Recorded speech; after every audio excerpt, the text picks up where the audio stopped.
धृतराष्ट्र को महाभारत में कुरुक्षेत्र के युद्ध का सबसे बड़ा खलनायक माना जाता है, क्योंकि वे चाहते तो इस युद्ध को रोक सकते थे, परंतु अपने पुत्र मोह में उन्होंने अपने ही वंश का नाश करवा दिया। धृतराष्ट्र आंखों से ही नहीं, मन और बुद्धि से भी अंधे थे। उन्होंने अपने जीवन में वैसे तो कई पाप किए थे, लेकिन यहाँ जानिए उनके द्वारा किए गए 8 पापों के बारे में। नंबर 1, गांधारी के साथ धोखा। भीष्म ने धृतराष्ट्र का विवाह गांधार की राजकुमारी गांधारी से कर दिया। गांधारी को जब यह पता चला कि मेरा पति अंधा है, तो उसने भी आंखों पर पट्टी बांध ली। गांधारी का विवाह धृतराष्ट्र से करने से पहले ज्योतिषियों ने सलाह दी कि गांधारी के पहले विवाह पर संकट है, अतः उसका पहला विवाह किसी और से कर दीजिए, फिर धृतराष्ट्र से करें। इसके लिए ज्योतिषियों के कहने पर गांधारी का विवाह एक बकरे से करवाया गया था। बाद में उस बकरे की बलि दे दी गई। कहा जाता है कि गांधारी को किसी प्रकार के प्रकोप से मुक्त करवाने के लिए ही ज्योतिषियों ने यह सुझाव दिया था। इस कारणवश गांधारी प्रतीक रूप में विधवा मान ली गई और बाद में उसका विवाह धृतराष्ट्र से कर दिया गया। नंबर 2, गांधारी के परिवार को जेल में डालना। गांधारी एक विधवा थी। जब महाराज धृतराष्ट्र को यह पता चला तो वे बहुत क्रोधित हो उठे। उन्होंने समझा कि गांधारी का पहले किसी से विवाह हुआ था और वह ना मालूम किस कारण से मारा गया। धृतराष्ट्र के मन में इसको लेकर बहुत दुख उत्पन्न हुआ और उन्होंने इसका दोषी गांधारी के पिता राजा सुबाल को माना। धृतराष्ट्र ने गांधारी के पिता सुबाल को पूरे परिवार सहित कारागार में डाल दिया। कारागार में उन्हें खाने के लिए केवल एक व्यक्ति का भोजन दिया जाता था। केवल एक व्यक्ति के भोजन से भला सभी का पेट कैसे भरता। यह पूरे परिवार को भूखे मार देने की साजिश थी।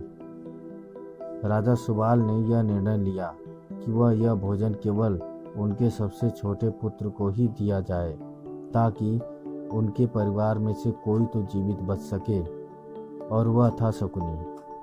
यह भी कहा जाता है कि विवाह के समय गांधारी के साथ उनका भाई शकुनी और आयु में बड़ी उनकी एक सखी हस्तिनापुर आई थी और दोनों यहीं रह गए थे।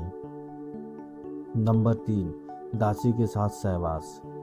गांधारी के पुत्र को कौरव पुत्र कहा गया है, लेकिन उनमें से एक कौरववंशी नहीं था। धृतराष्ट्र और गांधारी के 99 पुत्र और एक पुत्री थी, जिन्हें कौरव कहा जाता था। गांधारी ने वेद व्यास से पुत्रवती होने का वरदान प्राप्त कर लिया था। इस वरदान के चलते ही गांधारी को 99 पुत्र और एक पुत्री मिली थी।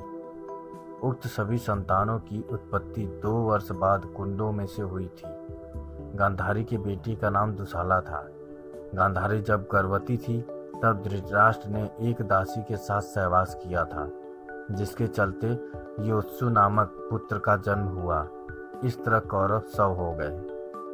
नंबर 4, पुत्र के मोह में करवाया युद्ध। पुत्र मोह में धृतराष्ट्र पांडवों के साथ अन्याय कर रहे थे, लेकिन राजा और राज सिंहासन के प्रति निष्ठा के चलते भीष्म उनके साथ बने रहे। धृतराष्ट्र ने अपने पुत्र मोह में सारे वंश और देश का सर्वनाश करा दिया। धृतराष्ट्र चाहते तो वे अपने पुत्र के हठ और अपराध पर लगाम लगा सकते थे, लेकिन उन्होंने ऐसा कुछ नहीं किया और दुर्योधन को गलती पर गलती करने की अप्रत्यक्ष रूप से छूट दे दी। पांडवों के साथ हुए अति अन्याय के चलते ही महाभारत युद्ध हुआ। राज सिंहासन पर बैठे धृतराष्ट्र यदि न्याय करता होते तो यह युद्ध टाला जा सकता था। विदुर ने कई बार धृतराष्ट्र को नीति और अनीति के बारे में बताया, लेकिन धृतराष्ट्र ने जानबूझकर विदुर की बातों को नजरअंदाज किया। नंबर 5, चीर हरण के समय धृतराष्ट्र का चुप रहना। द्रौपदी के चीर हरण के समय भी भीष्म और धृतराष्ट्र चुप रहे और इसी के चलते भगवान कृष्ण को महाभारत युद्ध में कौरवों के खिलाफ खड़े होने का फैसला करना पड़ा। चीर हरण महाभारत की ऐसी घटना थी जिसके चलते पांडवों के मन में कौरवों के प्रति नफरत का भाव स्थायी हो गया। यह एक ऐसी घटना थी जिसके चलते प्रतिशोध की आग में सभी जल रहे थे। नंबर 6, अधर्म का साथ दिया। वयोवृद्ध और ज्ञानी होने के बावजूद धृतराष्ट्र के मुंह से कभी न्याय संगत बात नहीं निकली। पुत्र मोह में उन्होंने कभी गांधारी की न्यायोचित बात पर ध्यान नहीं दिया। गांधारी के अलावा संजय भी उनको न्यायोचित बातों से अवगत कराकर राज्य और धर्म के हितों की बात बताता था, लेकिन वे संजय की बातों को भी नहीं मानते थे। वे हमेशा शकुनी और दुर्योधन की बातों को ही सच मानते थे। वे जानते थे कि ये अधर्म और अन्याय कर रहे हैं, फिर भी वे पुत्र का ही साथ देते थे। अधर्म का साथ देने वाला कैसे नहीं खलनायक हो सकता है। नंबर 7, भीम को मारने की इच्छा। युद्ध का अंत हो चुका था और पांडु पुत्र भीम ने धृतराष्ट्र के पुत्र दुर्योधन का वध कर दिया था। इसको लेकर धृतराष्ट्र के मन में क्रोध और बदले की भावना प्रबल हो उठी थी। अतः मौका पाकर धृतराष्ट्र भीम को मार डालना चाहते थे। एक बार की बात है, जब महाभारत का युद्ध जीतने के बाद पांचों पांडव श्री कृष्ण के साथ हस्तिनापुर महाराज धृतराष्ट्र से मिलने पहुंचे तो भीम के अलावा सबने धृतराष्ट्र को प्रणाम किया तथा उनके गले मिले। बाद में भीम की बारी आई तो भगवान श्री कृष्ण धृतराष्ट्र की मनसा जान चुके थे।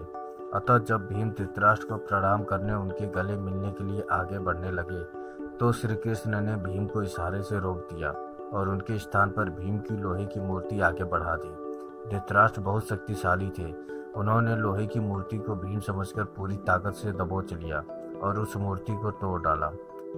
उनमें इतना क्रोध था कि वे समझ नहीं पाए कि यह तो लोहे की मूर्ति है। भीम की मूर्ति तोड़ने से उनके मुंह से भी खून निकलने लगा था। इसके बाद जब धृतराष्ट्र का क्रोध शांत हुआ तो वे भीम को मृत समझकर रोने लगे। तब भगवान श्री कृष्ण बोले कि भीम तो जीवित है, आपने भीम समझकर भीम की मूर्ति को तोड़ा है। इस प्रकार भगवान श्री कृष्ण ने धृतराष्ट्र से भीम की जान बचाई थी। नंबर 8, पूर्व जन्म का पाप। कहते हैं कि पूर्व जन्म में किए गए पाप के कारण धृतराष्ट्र जन्म से अंधे थे और उनके सभी पुत्र मारे गए। दरअसल अपने पूर्व जन्म में धृतराष्ट्र एक बहुत ही निर्दयी एवं क्रूर राजा थे। एक दिन जब वे अपने सैनिकों के साथ राज्य भ्रमण पर निकले तो उनकी नज़र एक तालाब में अपने बच्चों के साथ आराम करते हंस पर पड़ी। उन्होंने सैनिकों को तुरंत आदेश दिया कि उस हंस की आंखें निकाल ली जाएं। सैनिकों ने राजा की आज्ञा का पालन किया। दर्द से बिलखते उस हंस की आंखों को निकालकर राजा अपने सैनिकों के साथ आगे बढ़ गया। उस हंस की असहनीय पीड़ा के कारण मृत्यु हो गई। इस घटना को देखकर उसके बच्चे भी मृत्यु को प्राप्त हो गए। मरते वक्त हंस ने राजा को शाप दिया था कि मेरी ही तरह तुम्हारी भी यही दुर्दशा होगी। इसी शाप के कारण अगले जन्म में धृतराष्ट्र अंधे पैदा हुए तथा उनके पुत्र उसी तरह मृत्यु को प्राप्त हुए जिस तरह हंस के। मृत्यु। महाभारत युद्ध के 15 वर्ष बाद धृतराष्ट्र गांधारी, संजय और कुंती वन में चले जाते हैं। 3 साल बाद एक दिन धृतराष्ट्र गंगा में स्नान करने के लिए जाते हैं और उनके जाते ही जंगल में आग लग जाती है। वे सभी धृतराष्ट्र के पास आते हैं। संजय उन सभी को जंगल से चलने के लिए कहते हैं, लेकिन दुर्बलता के कारण धृतराष्ट्र वहां से नहीं जाते हैं। गांधारी और कुंती भी नहीं जाती हैं। जब संजय अकेले ही जंगल छोड़कर चले जाते हैं तब तीनों लोग आग में झुलसकर मर जाते हैं। संजय उन्हें छोड़कर हिमालय की ओर प्रस्थान करते हैं, जहां वे एक सन्यासी की तरह रहते हैं। बाद में नारद मुनि युधिष्ठिर को यह दुखद समाचार देते हैं। युधिष्ठिर वहां जाकर उनकी आत्म शांति के लिए धार्मिक कार्य करते हैं। दोस्तों, महाभारत के धृतराष्ट्र की यह कहानी आपको कैसी लगी हमें कमेंट करके ज़रूर बताएं। अगर अच्छी लगी तो शेयर करें, सब्सक्राइब करें और लाइक करें। धन्यवाद।